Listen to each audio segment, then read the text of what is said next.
1963, une guerre éclate entre l'Algérie et son voisin marocain qui conteste le tracé de la frontière entre les deux pays dans le sud du Sahara. Un tracé hérité de l'ère coloniale, jamais accepté par le Maroc, qui décide de récupérer par la force la bande de sable revendiquée. L'armée algérienne ne fait pas le poids face à l'armée marocaine. Ben Bella fait appel à ses amis Castro et Che Guevara. Les Cubains volent au secours de la révolution algérienne en danger.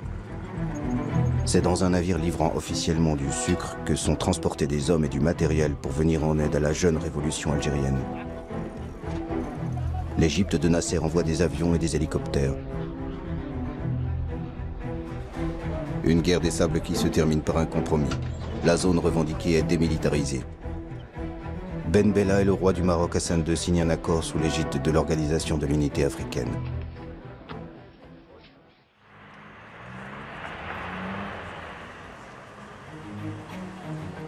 Che Guevara est presque chez lui à Alger. Ses séjours sont de plus en plus longs dans la capitale algérienne. Entre Ben Bella et Che Guevara, la complicité est évidente. Boumedienne semble en retrait, mais son admiration pour le guerriero est grande. Che Guevara fait d'Alger une base arrière pour quelques groupes marxistes sud-américains. Mais son objectif principal est l'Afrique.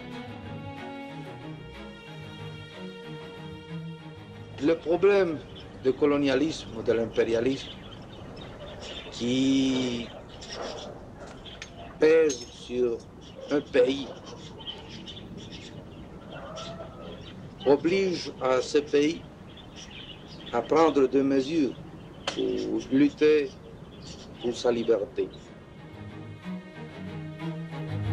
Che Guevara veut s'engager directement et physiquement dans l'un des conflits en cours, celui du Congo-Kinshasa, l'ancienne colonie belge. Ben Bella pense qu'un soutien logistique et des armes pour les rebelles congolais suffirait. Ils veulent l'un et l'autre mettre fin au règne de Moïse Tshombe, l'homme des Américains en Afrique et un des responsables de la mort de Patrice Lumumba. Patrice Lumumba était le père de l'indépendance du Congo belge. Devenu Premier ministre en juin 1960, Lumumba était en conflit avec l'ancienne puissance coloniale, la Belgique, qui voulait garder un contrôle sur le pays.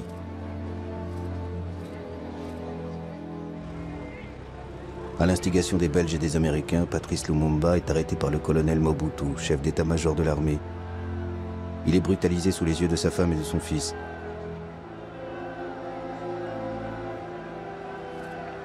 Mobutu le livre à Moïse Tshombe qui contrôle le Katanga, une riche province du Congo. Tshombe torture puis exécute Lumumba en janvier 1961.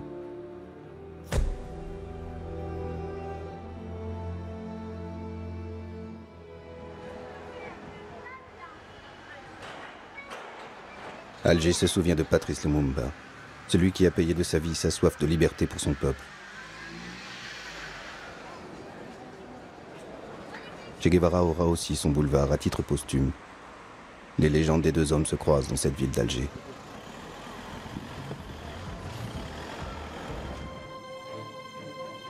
Début 1965, Che Guevara prépare son expédition au Congo pour aider la mouvance marxiste au sein des rebelles lumumbistes. Malgré son désaccord, Ben Bella charge le colonel Mortar Kakab de lui apporter le soutien logistique de l'Algérie.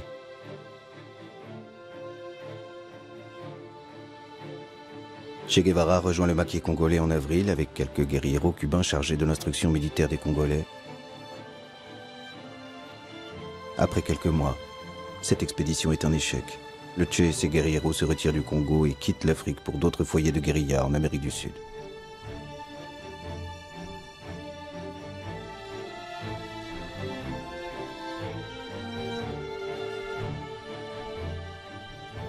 Alger n'abandonne pas pour autant son aide aux rebelles congolais et continuera à leur livrer des armes.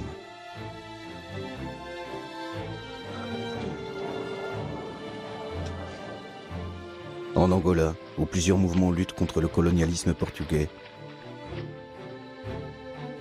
Alger soutient autant le marxiste Agostinho Neto que le pro-occidental Roberto Holden. L'Algérie n'est pas à un paradoxe près. Elle aide un homme largement financé par les Américains qui ne veulent pas que les marxistes prennent un jour le pouvoir en Angola. Avez-vous des contacts personnels avec M. Ben Bella? Je peux dire que nous avons des contacts personnels avec lui. D'ailleurs, nos officiers, comme vous avez pu le constater ici, ont été formés à l'école de guerre algérienne. Et ce qui fait que nos contacts avec les Algériens sont très bons et très poussés. En cette année 1965, Ben Bella est au sommet de sa popularité. Une popularité qui, croit-il, lui permettrait de s'affranchir de la tutelle du colonel Boumedienne qui l'avait aidé à prendre le pouvoir. Il décide même de remanier le gouvernement en écartant quelques proches de Boumedienne. Le conflit entre les deux hommes est manifeste. Mais Ben Bella pense que c'est une simple brouille qui sera vite oubliée. C'est un homme détendu, comme libéré d'une contrainte, qui tient un meeting le 17 juin 1965.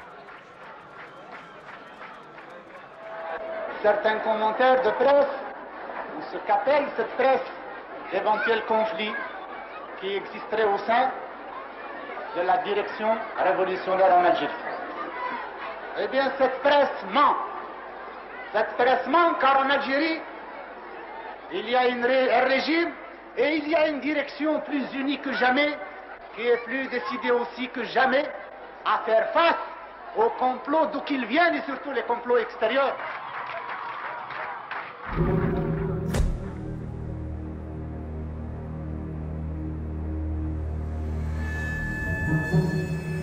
Deux jours plus tard, les Algérois découvrent à l'aube des chars en plein centre-ville. La plupart croient que c'est du cinéma.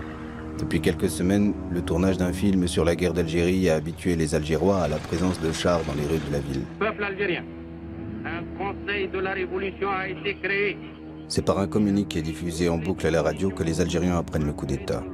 Ben Bella a été renversé dans la nuit par des hommes qui agissent au nom d'un conseil de la révolution.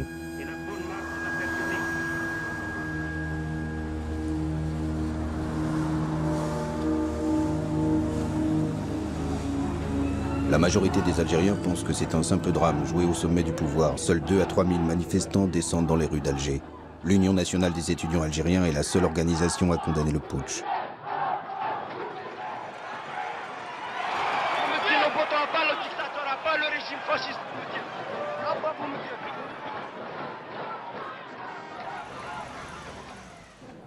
Le pouvoir acquis, il reste aux hommes de Boumedienne à faire oublier leur image de putschiste et redorer le blason révolutionnaire de l'Algérie auprès de la presse internationale.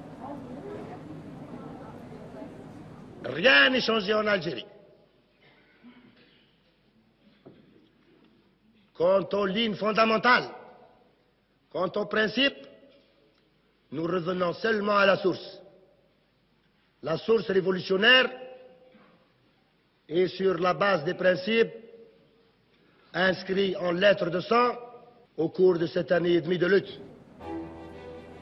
Le colonel Boumedienne prend les rênes du pays. Ses hommes de confiance sont Qaïd Ahmed et Abdelaziz Bouteflika, qui étaient tous les deux à ses côtés déjà avant l'indépendance. Boumedienne cumule les fonctions de président du Conseil et de ministre de la Défense, car il sait que l'armée est la véritable détentrice du pouvoir en Algérie, une armée qui sera de mieux en mieux structurée et équipée. Après le coup d'État, le style a changé, mais pas les orientations de politique étrangère. La flamboyance de Ben Bella fait place à la sobriété de Boumedienne. Alger reste fidèle au principe de soutien inconditionnel aux exilés et militants venus de tous les continents. Même les petites organisations comme le Mouvement pour l'autodétermination et l'indépendance de l'archipel des îles Canaries sont aidées par Boumedienne. Le mouvement d'Antonio Cubio mène une campagne internationale contre la domination espagnole du régime franquiste sur les îles Canaries. Sous Boumedienne, Alger continue à être la capitale des révolutionnaires de toutes obédiences.